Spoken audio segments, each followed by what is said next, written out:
물론 여긴 국민 라디오.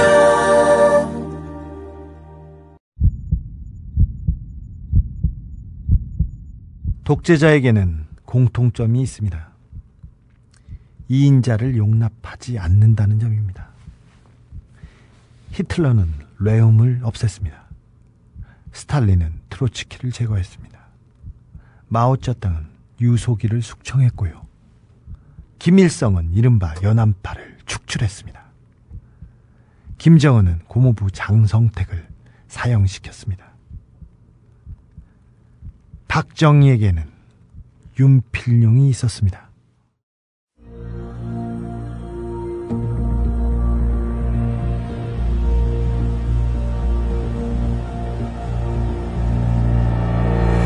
주진우의 현대사 시즌 2 제11회 내 눈에 흙이 들어가도 후계자는 없다.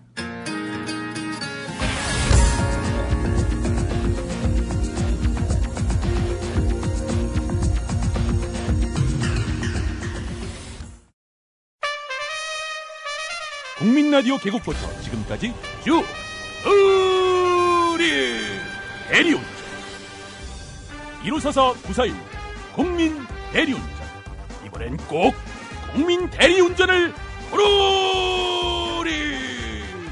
대리 운전은 꼭 국민 대리운전. 공정언론 국민TV와 끝까지 함께하겠습니다.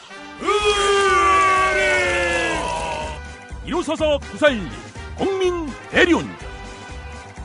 의리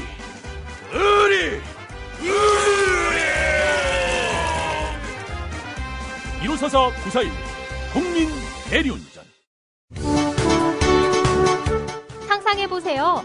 매년 납부하는 자동차 보험료로 국민TV를 후원할 수 있다면 의리의 고대리와 조합원들이 만든 1688-1355 자동차 보험이 국민TV와 지역협의회를 후원합니다. 국민TV가 사람 중심의 정의로운 나라를 만들 때까지 1688-1355 자동차 보험이 대한민국 1등 자동차 보험이 되는 날까지 국민TV 조합원 여러분 1688-1355 자동차 보험을 믿고 지지해주세요. 안녕하십니까, MB입니다. MB만 반띵 정신 있는 게 아니다. 대단히 감사합니다. 싸고 좋은 집 아모스 옥션이 답입니다. 지난 10년간 무려 27만 명이 이용한 국내 최대 무료 경매 사이트 아모스 옥션. 아모스 옥션은 내 집을 마련하려는 여러분께 제대로 길잡이가 될 것입니다. 경매가 처음이신 분들을 위해 법원 경매 정보뿐 아니라 경매 상담 신청, 입찰 전 대출 조건 상담까지. 이게 문제야, 어? 이게 문제라고, 이게 문제야, 어? 법원 경매를 통해 싸고 안전하게 내 집을 마련하려면 아모스 옥션. 싸고 좋은 집 아모스 옥션이 답입니다. 지금 네이버에서 아모스 옥션을 검색하세요. 상담 전화는 1566-7678, 1566-7678. 국민TV 조합원이라고 말씀하시면 국민TV 조합원이 상담하여 드립니다. 신문이요, 신문! 윤필용 장군 징역 15년! 특보예요, 특보! 야, 꼬마야, 그 신문 좀 줘봐라. 아이고야, 윤필용이도 이렇게 가는구만. 아니, 이 사람은 권력 실세 아니었어요? 게다가 지금 수도... 그래, 수경사령관이지. 수도경비사령관. 아유, 횡령? 아니, 권력 실세한테 그게 뭐 흠결이라도 되나? 그러게 말이야.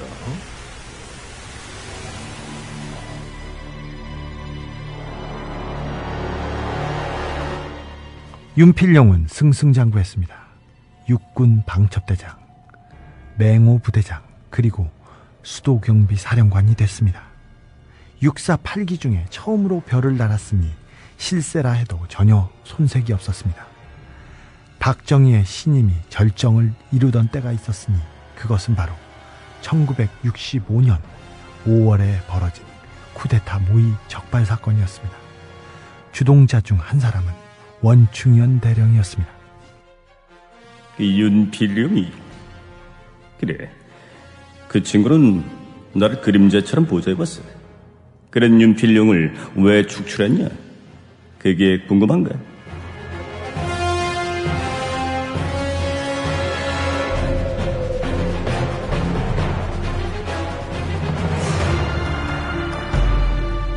박정희는 5사단장 시절에 만난 윤필용을 총애하여 7사단장, 1군 참모장, 군수기지 사령관, 일관구 사령관 등 새로운 보직을 맡을 때 대부분 윤필용을 데리고 갔다. 5.16 군사 쿠데타 직후 충성! 윤필용이 우리가 여기까지 왔어. 나하고 같이 최고회의에 함께 가는 거야. 장관님, 저는 혁명 주체도 아니고 그냥... 이제 혁명 주체가 되면 될 거 아니야? 내일부터 최고회의 의장 비서실장으로 알고 출근해. 네, 충성! 1970년 1월 당시 권력 지형도를 살펴볼까요? 중앙정보부장은 이유락, 청와대 경호실장은 박종규, 보안사령관은 김재규, 수경사령관은 윤필용. 이렇게 네 사람이 박정희 체제를 떠받치고 있었습니다. 박정희는 이렇게 네 명에게 충성 경쟁을 시킴으로써 절대적 권위를 구가했습니다. 그러다 보니 내 측근들의 암투는 대단했습니다. 박정희는 혁명 공약대로 민정에다가 권력을 넘겨줄 사람이 절대 아니다. 그래서 어떻게 하자는 겁니까? 존슨 대통령의 초청으로 미국 순방길에 오르는 박정희를 납치하는 거야. 그런 다음 과도 정부를 통해 정권을 민정으로 이양하는 거지. 상렬아, 이건 목숨을 걸어야 한다. 원대령, 이상렬 중령은 내 아우요. 이 친구는 진국이라고요. 가장 선봉에 설 친구입니다. 박인도 대령의 신임이 깊은 만큼 중책을 잘 감당해 주시오. 그러나 이상렬 중령, 모의에 참여했지만 방첩부대장 윤필용 준장에게 밀고 한다. 결국 자기만 살았다. 재판정에 이상렬이 증인으로 나온다. 피고인들이 자리에 벌떡 일어난다. 야, 이 새끼야! 이상렬, 이 개배신자 씨발! 야, 이 개새끼야!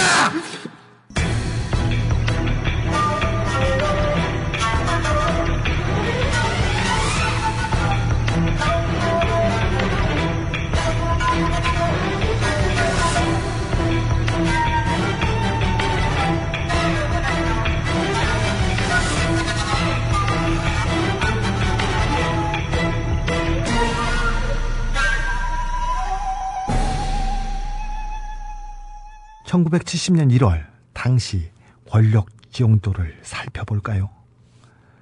중앙정보부장은 이유락, 청와대 경호실장은 박종규, 보안사령관은 김재규, 수경사령관은 윤필용. 이렇게 네 사람이 박정희 체제를 떠받치고 있었습니다. 박정희는 이렇게 네 명에게 충성 경쟁을 시킴으로써 절대적 권위를 구가했습니다. 그러다 보니 내 측근들의 암투는 대단했습니다. 동작 그만! 모두 총 내놓고 두 손 머리 들고 벽 본다. 실시! 니들 누구야? 뭐 니들 누구야? 니들이 있는 수경사의 두뇌 윤필용 장군 지시받고 내려온 헌병이다. 야, 에이 개새끼들아. 장군님 전화 도청했지? 각오해 이 개새끼들아. 보안사령관 김재규와 수경사령관 윤필용의 대결이 심했다. 기수로는 한참 선배인 김재규를 윤필용은 한 살 많은 또래로 봤을 뿐이다. 계통과 서열이 무시되는 이유, 그것은 박정희의 신임이 곧 권력을 좌지우지한다는 점 때문이다. 아이고, 김 선배님. 이 용건이 뭐야? 그래, 제 뒷조사는 왜 하셨던 겁니까? 뒷조사라니 네가 여기에 도청 테이프를 압수했는데 오리발 내밀 거요? 에? 김재규는 한 달 후 보안사령관에서 해임됩니다. 그리고 3군 단장으로 나갔습니다. 물 먹은 거죠. 윤필용이 김재규를 추월했습니다. 박정희는 국방부 장관이나 육군 참모총장의 인선을 윤필용과 상의했습니다. 아이고 윤 장군님, 큰절 받으십시오. 아유 선배님 세배까지 하십니까? 이거 제가 다 민망합니다. 그간 제가 무심했습니다. 연일 노고가 많으신데 부대 근처에서 채취한 산삼 준비했습니다. 아이고 선배님 뭐 이런 걸 다. 아이고 상자 밑에 이게 웬 봉투가 이거 연하장이겠지요? 그럼요. 여보, 육군 참모총장이 오셨어요.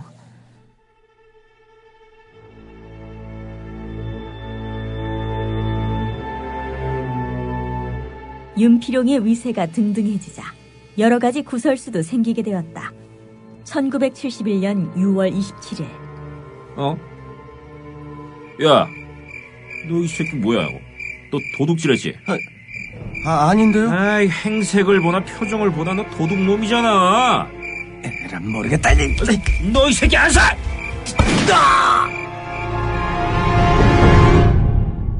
윤필용의 집 경비 헌병에 의해 절도범으로 몰린 한 청년이 사살당하는 사건까지 발생했다. 사건은 또 있었다. 예, 수경사 비서실입니다. 뭐라고? 고려대 대표적인 부정축제자 3사람으로 장군님이 꼽혔어? 이런 머리 피도 안 마른 새끼들, 즉각 작성자 잡아들여! 1971년 10월 5일 새벽, 수도 경비사 헌병 30여 명이 고려대에 난입하여 학생 5명을 수경사로 연행해 갔다. 대학가의 규탄 시위는 여기서부터 촉발됐다. 박정희의 열흘 뒤 위수령 발동도 이 사건에서 비롯됐다고 봐야 한다. 그 무렵 김종필, 김성곤 등 이른바 4인방이 차례로 몰락했습니다.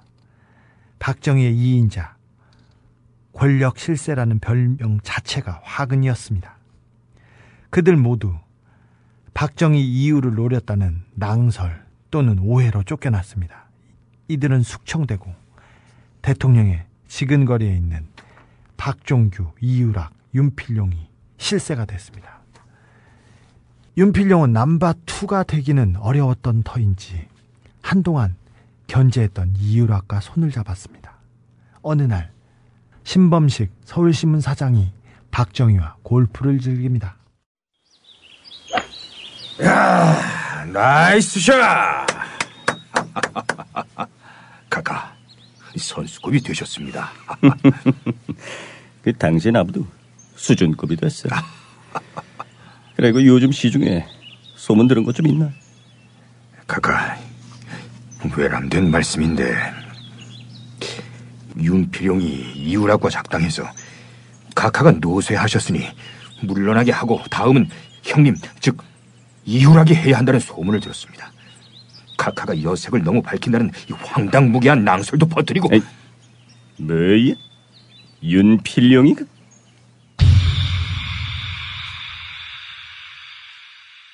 충성! 보안사령관 강창성입니다. 이 얘기는 대충 들었을 테니까 윤필용이 조사하고 필요하면 이유락이로 잡아들여. 이렇게 해서 강창성은 윤필용 등을 조사한다. 윤필용이 카카가 노쇠하셨으니 뭐가 어쩌고 어째? 내가 그런 말을 했나? 누가 그래? 누가 그래? 어때? 기억나게 해줘!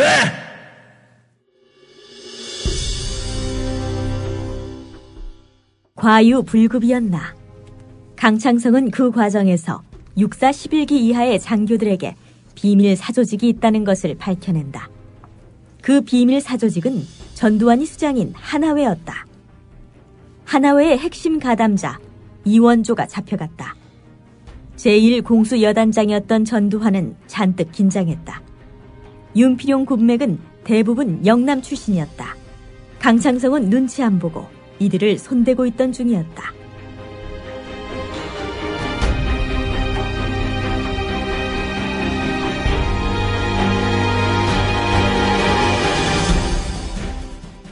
박종규가 박정희와 몰래 면담한다. 다음의 대화는 허구가 섞인 픽션임을 알린다. 각하, 강창서이가 똥오줌을 못 가리는 측면이 있습니다. 그 하나회 말입니다. 하나회의 실체를 뿌리 캐듯이 했어요. 하나회가 어떤 조직입니까? 각하의 친위 부대 아닙니까? 쿠데타 세력을 잡아내고 군내 기강을 확실하게 하는. 그 윤필용이하고 가깝다는 이유로 이들도 다 옷 벗게 생겼습니다. 이렇게 되면은 경상도 장교 씨가 말하게 됩니다. 그래. 강창성이가 신중치 못했구만. 예편시켜. 강창석은 결국 전두환 등 신군부가 집권한 뒤 감옥에서 삼청 교육을 받는 수모를 당했다.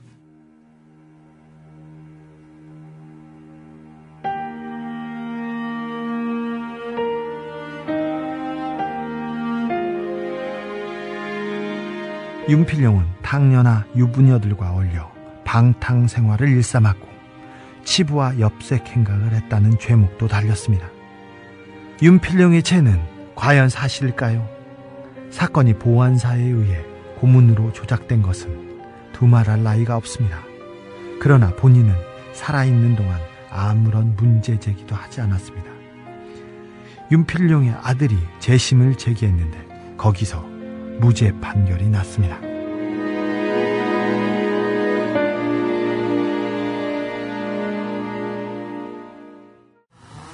그동안 10년 동안 너무나 정말 왜곡 일변도로 그 아버지와 아버지가 하신 일을 깎아내리는 세월만 살아오셨기 때문에 그것만 보셔가지고 그냥 온통 국민이 아버지를 그 독재자로서 미워하고 그런 거로 지금 생각을 하고 계신데, 제가 여기서 실제 이렇게 정말 추모 영화를 보러 오시는 분들이나 묘소를 가보거나 또 새마을 지도자 기타 많은 분들을 만나볼 때 아버지 어머니를 추모하는 국민의 마음은 참 굉장히 지극하다는 걸 제가 피부로 느낄 수가 있어요. 그럼 그렇게 나라를 위해서 그 모든 거를 바쳐서 일하고 나오신 부모님께, 그때 어머니 안 계셨으니까 아버지께 우리 국민이 그렇게 악인들이에요? 왜 그렇게 저항을 하고 그래요? 5.16 거기에 대해서 나는 이런 소신을 갖고 참여했다. 근데 그게 뭐가 잘못됐느냐? 딱딱 그거를 정말 그 국가와 민족을 위해서 일했던 사람이라면 그거를 얘기할 수 있어야 돼요. 어떤 비난을 당장은 받는다 하더라도 그래서 그거를 참 잘 몰랐던 사람들한테 이해시킬 수 있어야 되고 설득시킬 수 있어야 되고. 박근혜는 그동안 무수한 실세, 속칭 2인자들을 갈아치웠습니다. 박근혜는 당대표를 맡은 후부터 실세라는 측근들이 거의 분기별로 바뀌었습니다. 대표적인 인물이 바로 김무성입니다.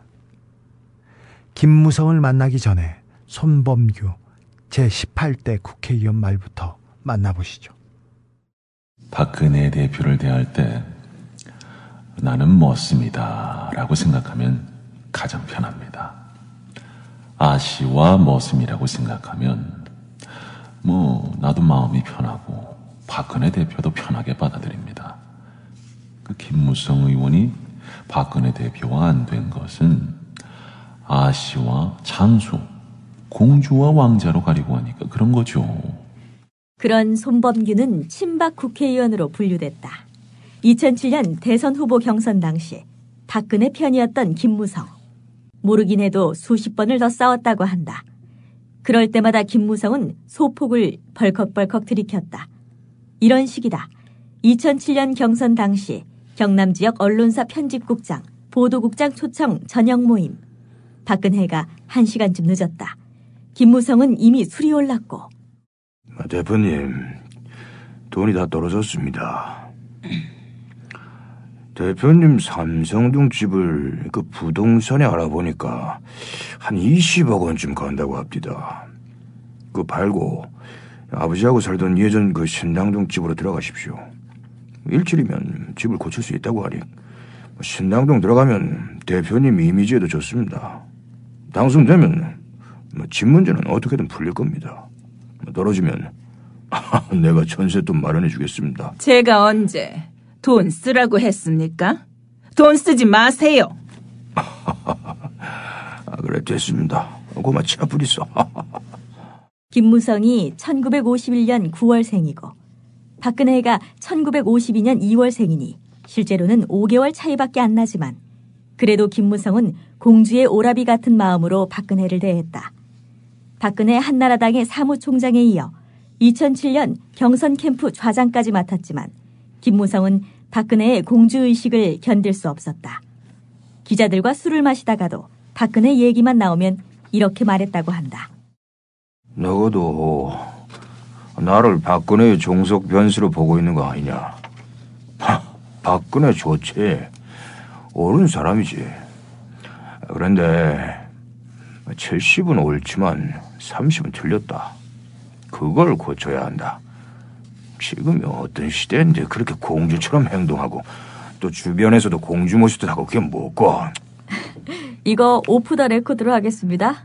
내가 박근혜가 제일 잘 쓰는 말이 뭔지 아나? 원칙, 신뢰, 약속 아닙니까? 하극성이다. 하극성. 박근혜가 초선으로 당 부총재를 했는데 선수도 많고 나이도 많은 의원들이 자기를 비판하니까 하극성 아니냐고 화를 내더라. 그만큼 서열에 대한 의식이 강하다. 그 다음으로 잘 쓰는 말이 색출하세요다. 색출. 언론에 자기 얘기가 나가면 누가 발설했는지 색출하라는 말이다. 그 다음이 근절이고. 하여간 영의 의식에서 아직 벗어나지 못했다.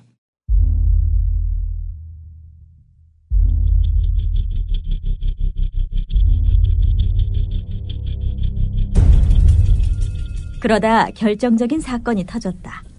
2009년에 세종시 수정안 파동이었다. 그해 10월 22일 김무성은 케이블 방송에 출연해 MB정부의 세종시 수정안을 사실상 지지했다. 그때까지만 해도 김무성은 친박 진영의 좌장으로 꼽혔다. 그래서 김무성의 이 발언은 박근혜의 뜻으로 세상에 알려진다. 그러자 박근혜. 세종시는 원한대로 가야 합니다. 우리한테는 좌장이란 거 없습니다. 그 순간 보기 좋게 김무성은 친박 좌장에서 비박이 된다. 친박들은 나서서 김무성을 비난했다.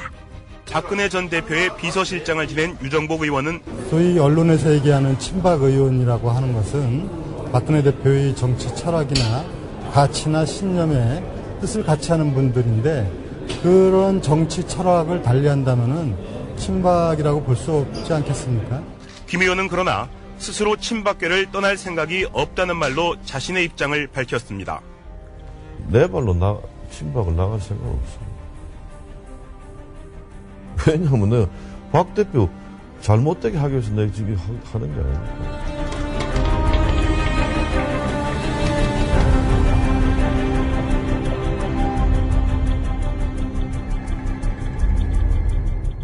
아버지 박정희 대통령이 측근에 의해 죽임을 당하는 것을 지켜본 박근혜는 정치 입문 이후 한 번도 후계자 혹은 이인자를 용납해 오지 않고 있습니다. 친박 주변에서는 누구든지 이인자로 올라서려는 순간 박근혜로부터 멀어진다고 하는 것이 정설입니다. 김무성도 그랬던 것입니다. 박근혜의 정권 2년차 갑자기 윤필룡의 이름이 다시 거론됩니다. 바로 조응천 전 청와대 공직기강 비서관의 입에서 말입니다. 한겨레 인터뷰. 얼마나 부도덕하고 위험한가. 목적을 위해 수단 방법을 가리지 않는다. 박정희 전 대통령 때 윤필용 사건이 떠오른다. 그는 박지만과 가까웠고 박지만보다 힘이 더 센 정윤회의 공격을 받고 있습니다. 그는 정윤회의 국정농단 문건 작성을 자기가 주도했다는 식으로 청와대가 몰아가자 사실과 다르다며 억울함을 호소했습니다. 그리고 윤필룡을 거론했습니다. 시스템, 법과 원칙, 상식대로 돌아가는 세상 속에서는 도무지 납득하기 힘든 그런 일이 벌어집니다. 아버지의 시대, 딸의 시대의 말입니다. 비정상의 정상화 개혁은 법과 원칙을 바로 세우는 일에서 출발한다고 생각합니다. 2014년 참 다사다난했습니다. 네, 지금 배 상황입니다. 나 살고 싶어요. 왜 우리 아이가 죽었는지 밝혀주십시오. 약속을 지켜라. 엄청난 불장난을 누가 했는지. 죄송합니다. 통합진보당을 해산한다. 하지만 2015년 을미년 새해 다시 희망을 써야 합니다.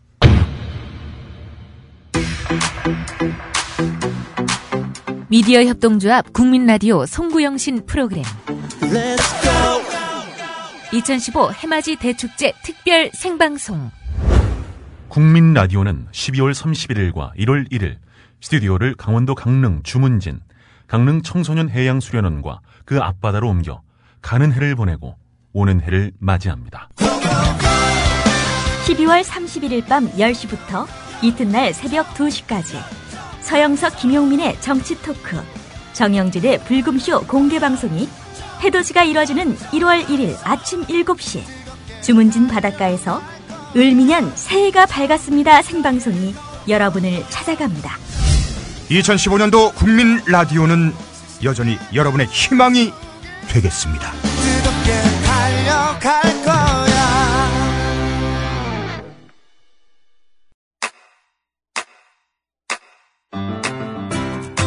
국민라디오 지지하는 4가지 방법 아시나요? 다운로드하기, 별점 주기, 댓글 달기, 구독하기. 국민라디오를 보다 많은 이들에게 전할 수 있는 가장 손쉬운 방법. 다운로드하기, 별점 주기, 댓글 달기, 구독하기. 잊지 마세요. 다운로드하기, 별점 주기, 댓글 달기, 구독하기.